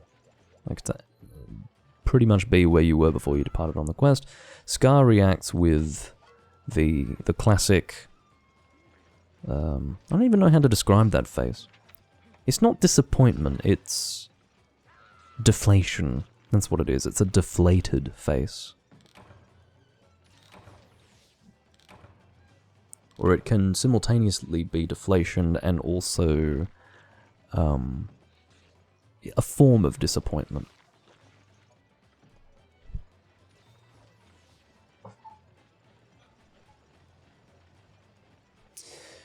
Well, that was an advanced quest. I would like to do another advanced quest. I like the idea of... Here we go, Heroes Wanted. Let's do 2 Ura.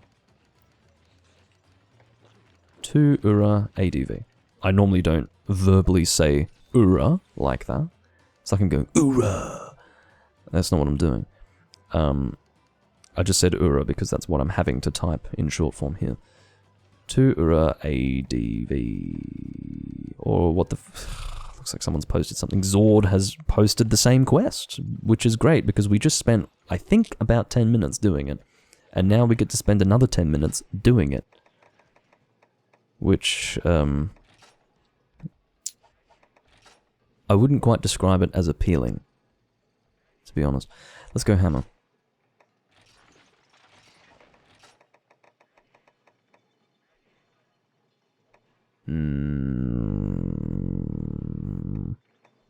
What do I choose? Devil's Crush. I'm not in an... Oh, there's another guy using a hammer. I didn't realize. Well, I'll let him hammer. I don't really want to crowd around the head. What do I bring then? I chose hammer because that's really the only thing that's going to make this fun, so I guess I'll just have to settle for switch axe. Switch axe might make it fun, I don't know. Or I could get really fancy and use Bastion Blitz. How about that? Paralyze this guy a little bit. Did I eat? Or was I too focused on posting a quest that gave better HRP than this one? I did eat. Feline Pyro. Oh yeah.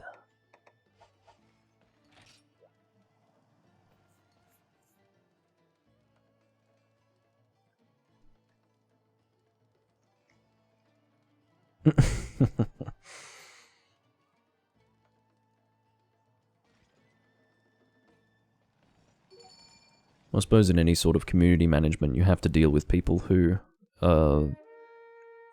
either and or unhinged. Either and or. That's an incredible way to describe that. People who are sometimes unhinged or, in addition to that, just really mentally disturbed. You get that sometimes.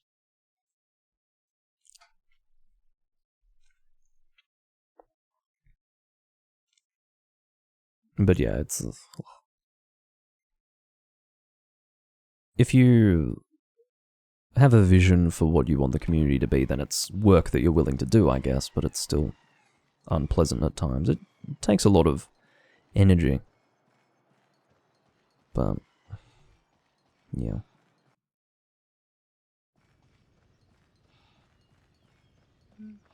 To speak for myself, I'm involved in moderation on Hunsterverse, and, you know, I don't mind taking the time, because I care about that server becoming better, but it's an upward battle sometimes, or an uphill battle. You prick. Where are you headed? I always prefer for him to go to Area 7, but it's not always like that.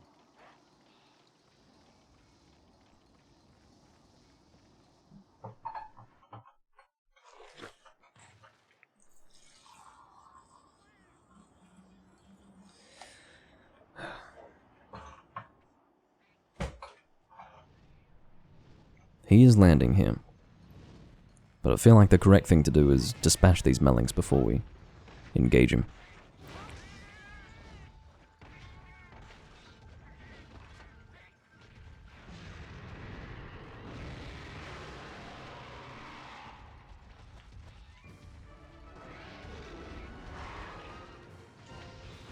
So, it's worth mentioning that if you don't have this Switch Axe awakened, it will be dealing paralysis damage through the file. It does have a paralysis file. What the fuck is going on? Are you a cuckoo or what? Are you a cuckoo? Oh no, he is doing around the world. I couldn't see where he was at all. That was very confusing. What was I even saying? Yeah, so there is a paralysis file attached to the Switch Axe. If you use Awaken, it just means you'll be able to deal paralysis damage when you're in Axe mode as well. I don't know, but I would assume that if your weapon has paralysis damage already on it, the paralysis file should stack on top of it. If the paralysis file actually cancels out the paralysis value of the Switch Axe, and then becomes the only paralysis damage being dealt, then that's pretty bad. I don't know if I ever confirmed that in the past, one way or the other, but yeah, at this stage I'm not entirely sure. If it doesn't stack, then I'd probably advise against awakening this Switch Axe, but yeah. That's what I'm doing anyway.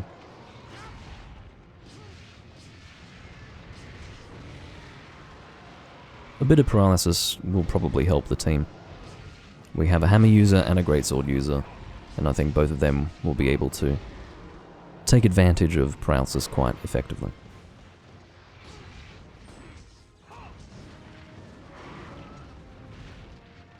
I was hoping to roll through that.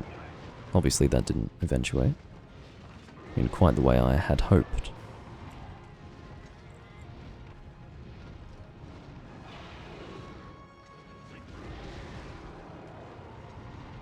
I can't believe we're doing this quest again. It's so boring. This is now the third Rathalos we've had to do. I think the attitude is good. Failure is met with an immediate attempt to then just try again. It's good. But it's also annoying, because now we're doing this quest again. Oh, hold on. There we go.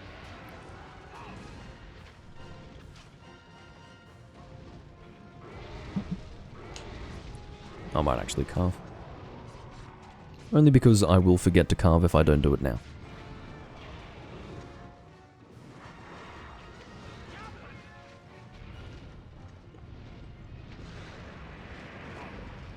Almost tempted to make one of those sets that just completely mitigates all of the annoying things that you would otherwise have to deal with, like stun, like, let's say, negate stun, wind pressure, resist high, and all of that business. I'd like to make a set like that.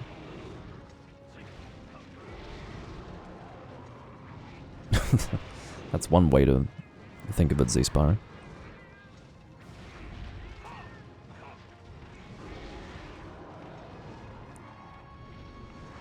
I don't even recall if we cut the tail last time. I do recall, however, that I didn't carve it. Because if I had carved it, I would have been able to figure that much out for myself. I don't know if I should have downgraded my damage for this quest. Maybe that wasn't a good decision. Because this is just going to take even longer now.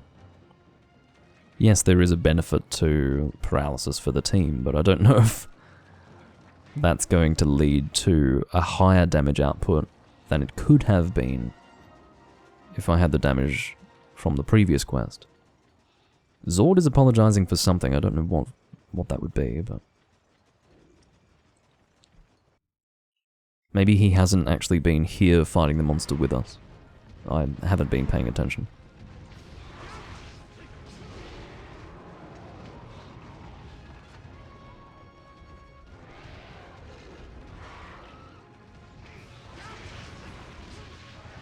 Actually, there's two of us running paralysis. If I had known that, I probably wouldn't have brought this.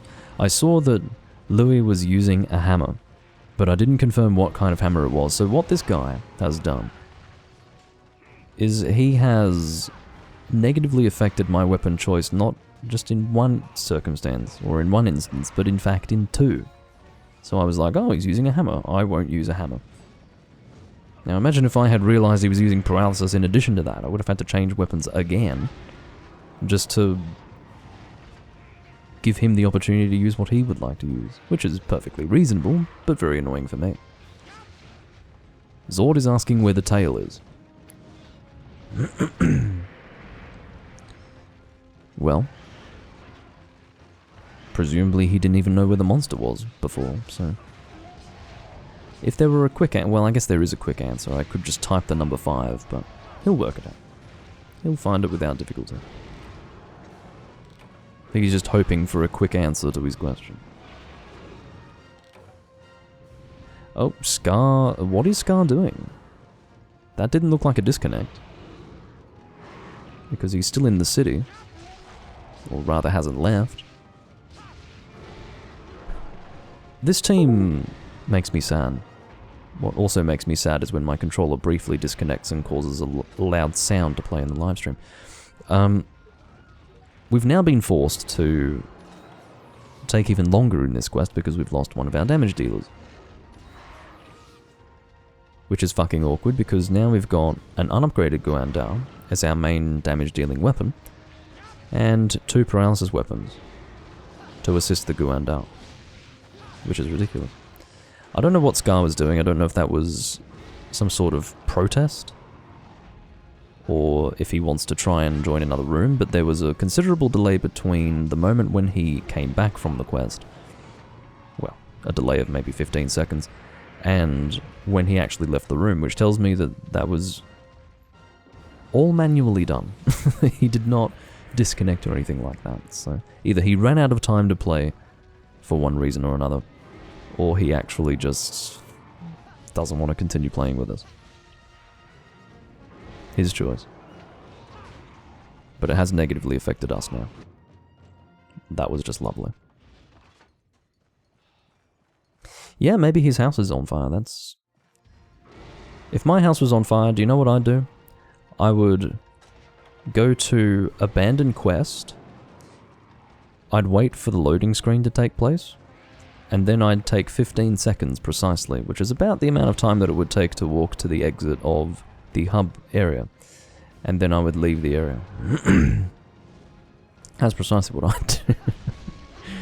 I was really hoping for a flinch out of the air there.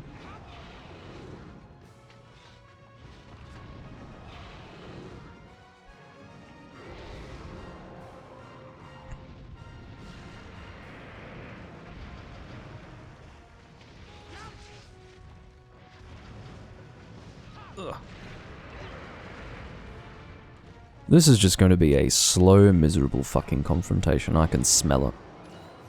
I can actually smell it. Because this Switch Axe, let us not forget that Switch Axe just generally sucks. Now this is a Paralysis Baroth Switch Axe. Yes, it has high... It's got good raw damage, but it's got negative affinity. And I really don't think paralysis is helpful when we've got a team like this, so I severely regret my decision to use this weapon. I described it as being fancy. If equipping a shit loadout is being fancy, then I'll accept that, but...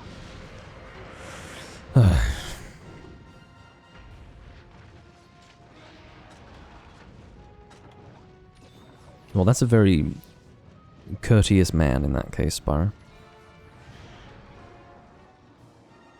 More concerned for us and how we feel about him and his conduct than he is about dying in a house fire. What an upstanding fellow. I don't know why they're going that way. Well, I know why they're going that way. It's because they don't have psychoserums like I do. This is why I bring them. Yes, I have 96 paintballs, but do you know what? I don't always think to bring them. Once this guy can be captured, he is getting majorly captured. He's going to get so captured that no species, or rather no, doesn't quite make sense to say species, I get this controller, stop it!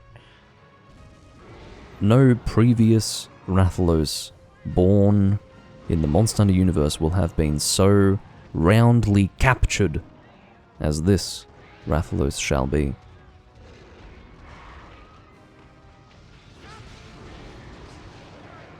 so thoroughly and fulsomely captured he will be that he won't even know what hit him. If I had a life powder, I would render assistance to Zord, but I do not have one on hand.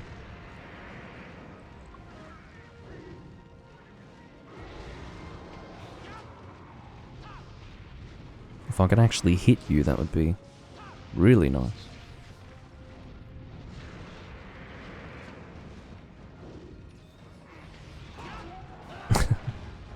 Very good.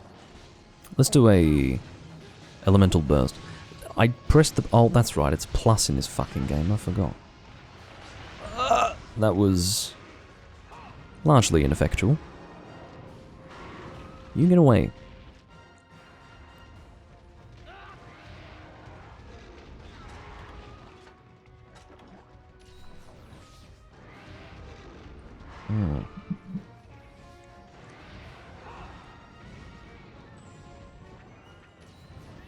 You know when you're really desperately waiting for a monster to limp and then you just watch them casually leave as if they're not harmed at all, as if they're not weak in any sort of way? Now that didn't happen there, but I was sort of expecting it. I was expecting him to just fly away like it was just another day. Like we hadn't been beating on him for 10 minutes. I sort of felt my motivation dwindling, slipping away.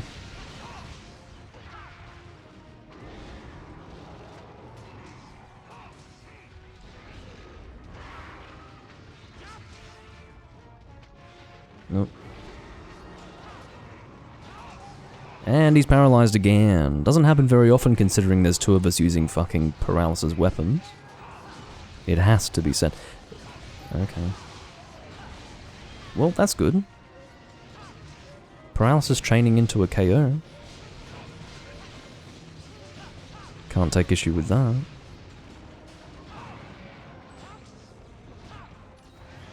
Are you gonna limp after all this business?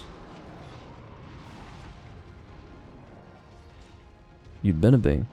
We are the business. We're such a good team, don't you think? Sorry, I don't want to malign my team members. Or my teammates. Team member sounds very clinical, doesn't it? Very impersonal. Teammate speaks to a bit more of a sense of camaraderie. My teammates. I don't want to cast aspersions upon them. But, you know, their damage is not great.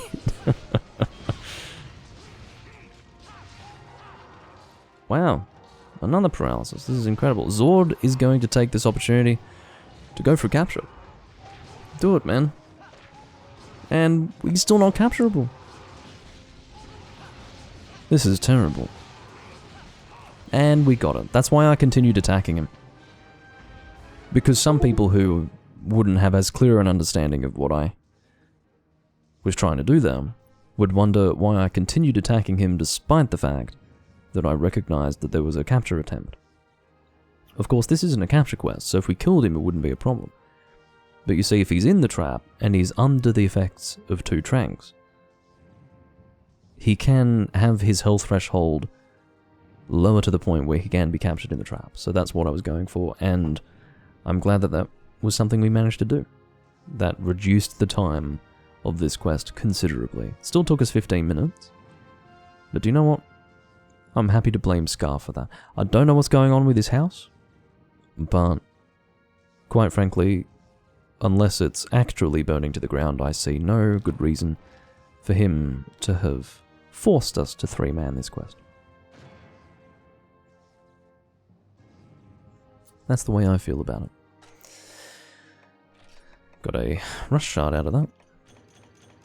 Let's see what the HRP is. I feel like we've done a lot of questing and haven't managed to get much HRP after all that. So, what do we got here? We've got 1,710. Practically pissing in the wind. That's like nothing. It's okay, but it's not very good.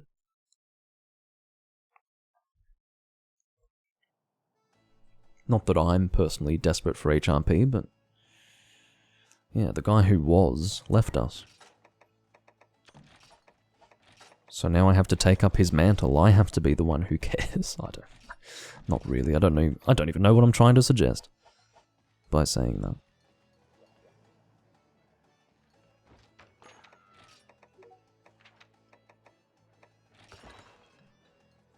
Did we just have someone leave? I think we did. I don't blame the guy. Oh no, he didn't leave. It was just Zord coming back from a quest.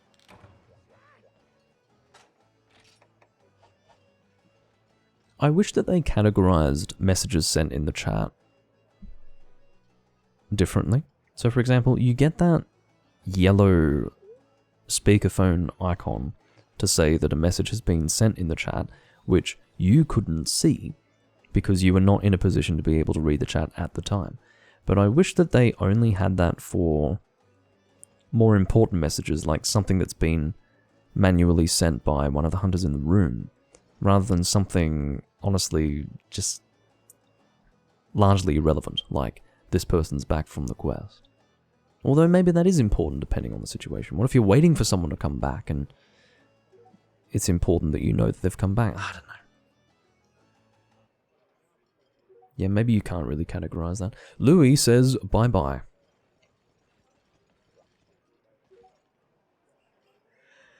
And Zord is quite upset by the fact that he's leaving. What if he's got somewhere to be? What if his house is burning down? Would you begrudge him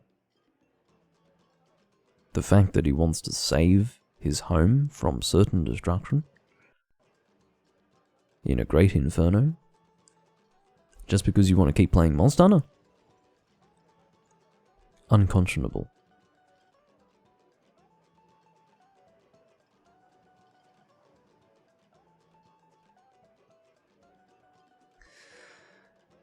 I don't know what we're going to do next.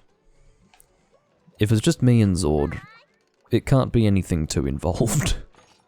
Really. Maybe a Giganox. Let's just do a Giganox. He's made a new hammer. Or rather, he's recently upgraded a hammer, I think. Because I haven't seen him equip that before. So let's just do a Giganox. Something relaxed.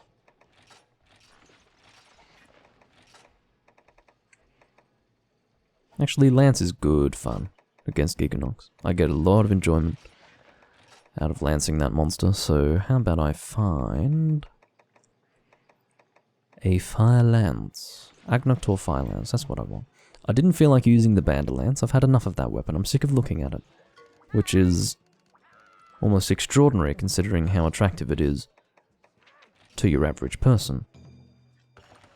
I'm a little different to your average person because I've been looking at it pretty frequently for a long time now.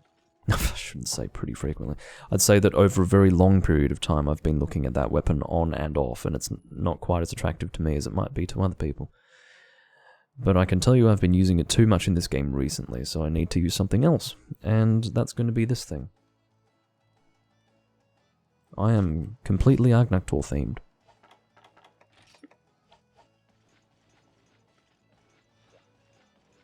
Come on, Zord. Bring your gunhammer.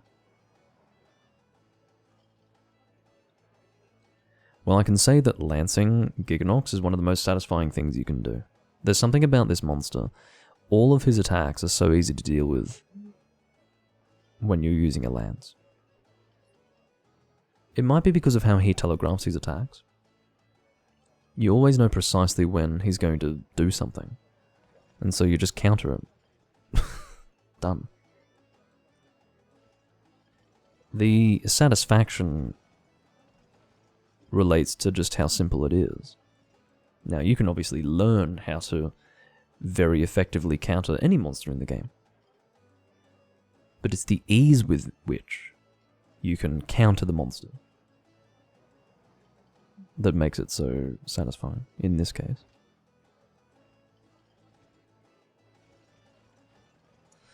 Okay, you don't run guard up. I'm assuming I haven't. Oh, I don't have it. Okay. I think most of the enjoyment that I've gotten from lancing Giganox has been in Portable Third and 3 Ultimate, so I guess... Yeah, you're probably right in that guard up is required to comfortably... No, are you sure? No, I don't think that's related to guard up, Sea Sparrow. I'm pretty sure that... See, guard up is only going to affect things that can't otherwise be guarded, whereas the effectiveness of countering should only be linked to guard plus 1 and 2. I'm pretty sure. Now, if I'm wrong about that, I'm happy to be corrected, but... Guard up is really... It's a more binary skill where it will either let you guard something or not guard something. So that which couldn't previously be guarded at all can now be guarded. That's how it works. Seriously? The Giganox belly flop in Monster Hunter Tri is unguardable. I didn't even know that. Do you know what? We are going to experiment with that now. Because I'm not going to say that you're wrong, but I have every reason to suggest that that is not the case in Portable Third or 3 Ultimate, and I have since forgotten that that was a thing in Tri. So we're going to experience that now. I had no idea that the belly flop was unblockable. It doesn't even seem to fit in the category of things that can't be blocked. Does it? Because it's not something like... There's no reason why that would pierce through a shield. I feel like things that can't be blocked, within reason, seem like something that would pierce through a shield. Like a fire laser. Or something elemental. In general, but a belly flop? Really? Let's find out. I'm really intrigued.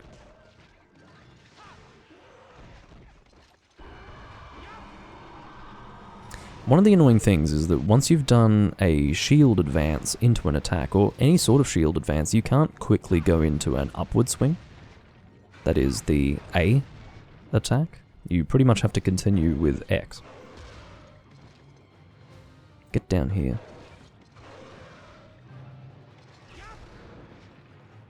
It is very dark, isn't it? It's darker in this game than it is in any others, but I do have the bloom removed, so that makes it even more visible than it otherwise would be. Or, that would make this monster more visible than he otherwise would be. Oh, the poison belly flop. Oh, I see what you mean. Okay. You might be right about that. I seem to have a memory of that. Yeah, I was imagining just the standard belly flop, but the poison one? Yeah, that might not be guardable. Now I'm not as excited to prove... Well, prove you wrong. Not so much that. Here we go. Let's test it out. I can't say for sure that I had brought my guard out there, so I don't know, but...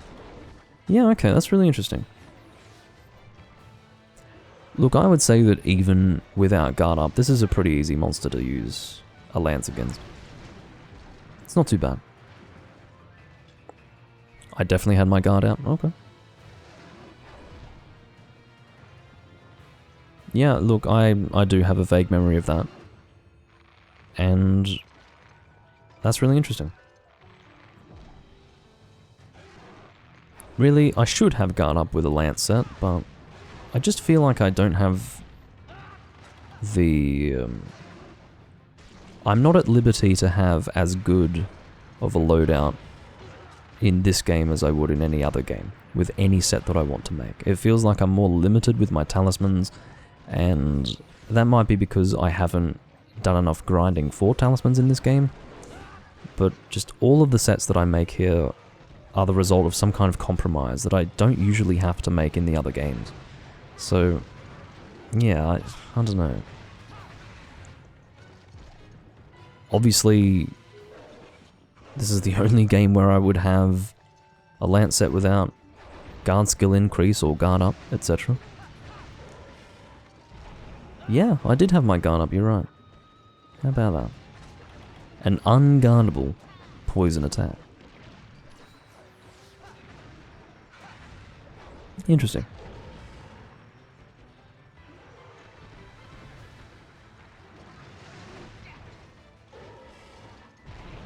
Ow. I would understand... maybe... I guess it's the poison that you can't guard. But it feels like the whole... Yeah, I don't know. It is the whole attack that you can't guard. It's not just the poison aspect of it.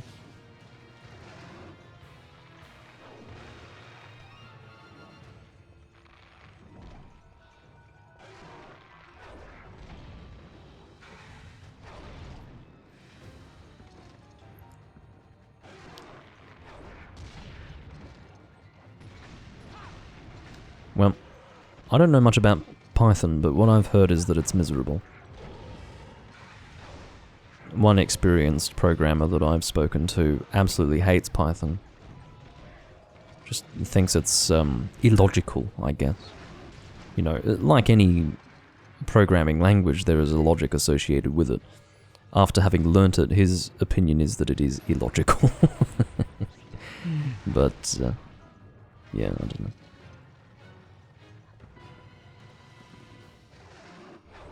I suppose it depends on what he means by that.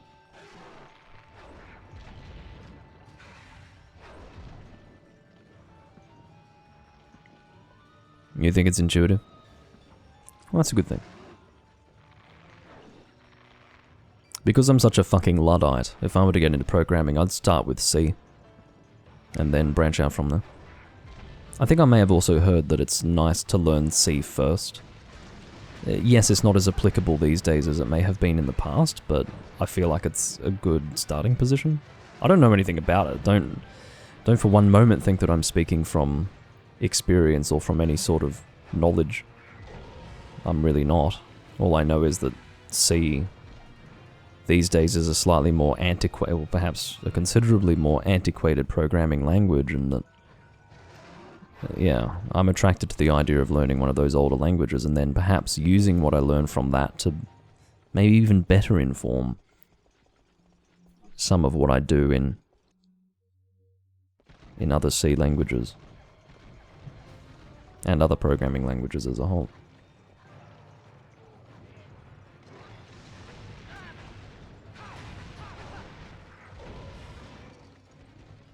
But yes, there is a well-developed conversation about programming in the chat at the moment, which is fine. Although I cannot really contribute, I do also like to provide a space where people can have a good chat during the live stream, because at the end of the day, I do have a VOD that people can watch, and I'm pretty good at talking to myself anyway. For the entertainment of viewers who are not watching live anyway.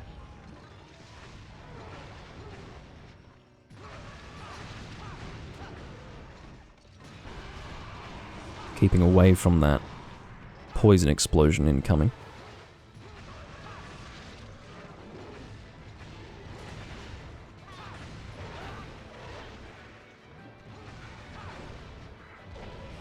Oh, that is one of my least favorite things, where he jumps back and you've largely avoided it, but just the edge of his face fucking hits you. That's really annoying.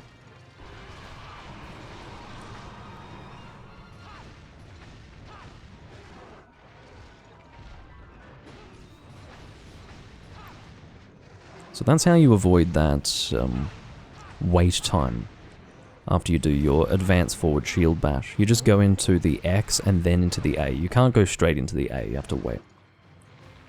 So for DPS related reasons, it's better just to go straight into X.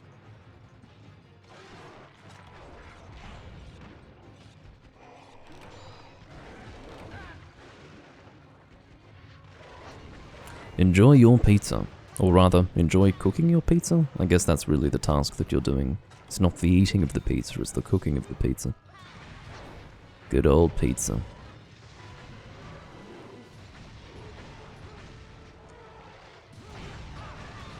I had some lovely meat pies for dinner last night. Spicy beef and cheese beef pies, oh my god. Or I should say spicy beef and cheese meat pies. The problem is, Americans, when you say pies, they think you're talking about some kind of dessert.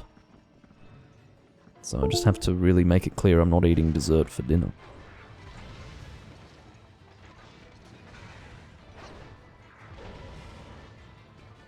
Well, that's how it used to be anyway. Maybe Americans are slightly more worldly these days than they used to be. Not much more, but a little bit more.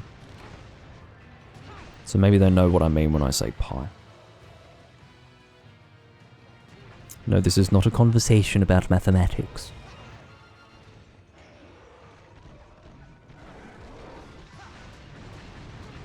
Although it almost is. But, yeah. No. There we go. If you needed the most perfect demonstration of that being unblockable without guard up, allow that to be the demonstration.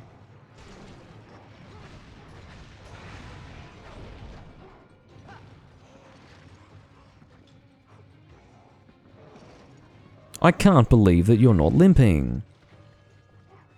Your gun hammer is... well, no, I'm not gonna...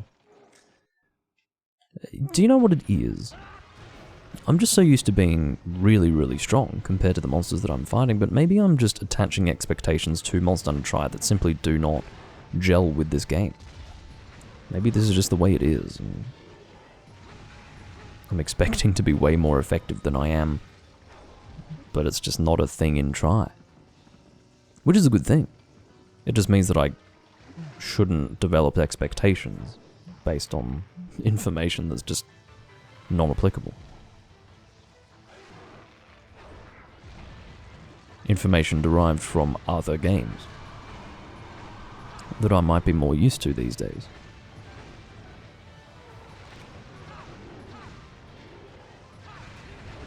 I need to drink a hot drink.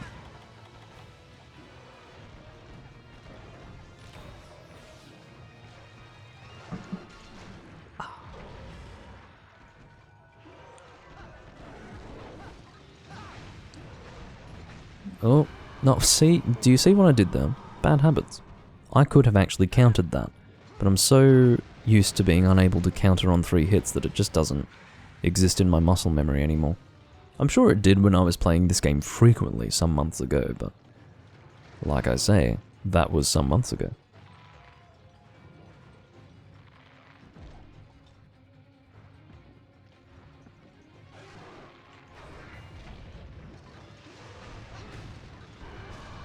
Excellent. I feel like I've been pretty on top of this monster. Fairly effective with my DPS. My damage build-up. So, I'm really surprised that he's still quite healthy looking. I am level appropriate. Fully upgraded Ugnaughtor Lance with a tiny sliver of blue sharpness. May as well not even consider this to be a blue sharpness weapon with blue sharpness like that.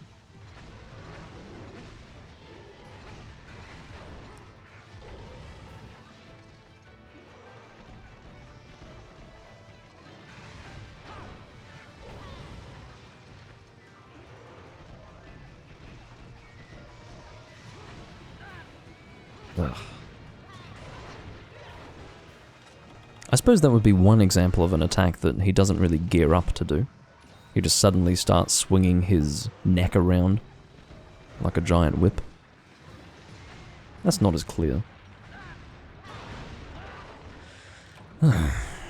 Zord has fainted. I should probably go for a capture very soon. Limp? No. He's gonna get me! No! I don't have dung bombs, so I have to get out of this. My controller really doesn't need a beating like this.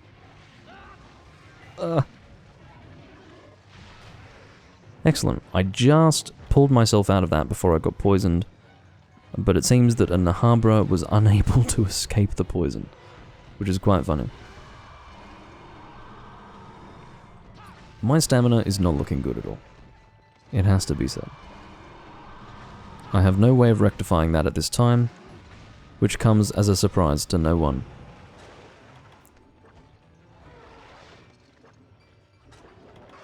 Or maybe I'm wrong, maybe I've got something. No, I don't. Doomlink continues to be unsurprised, as well as everyone else.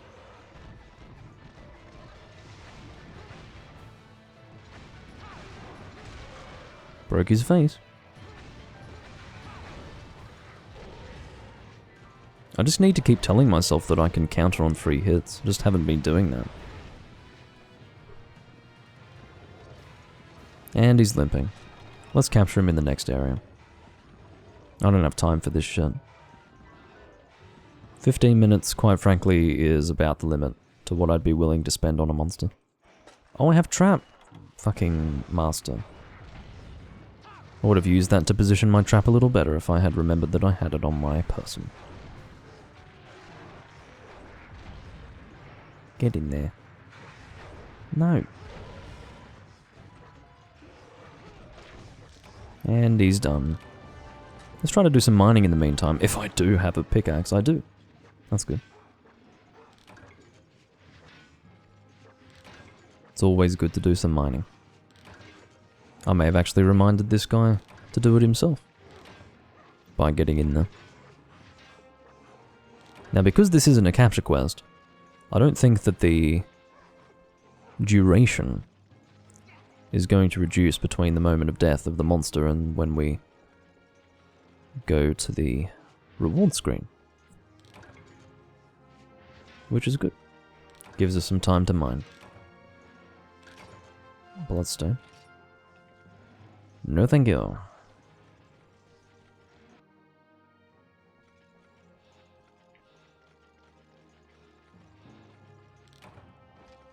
Quest complete.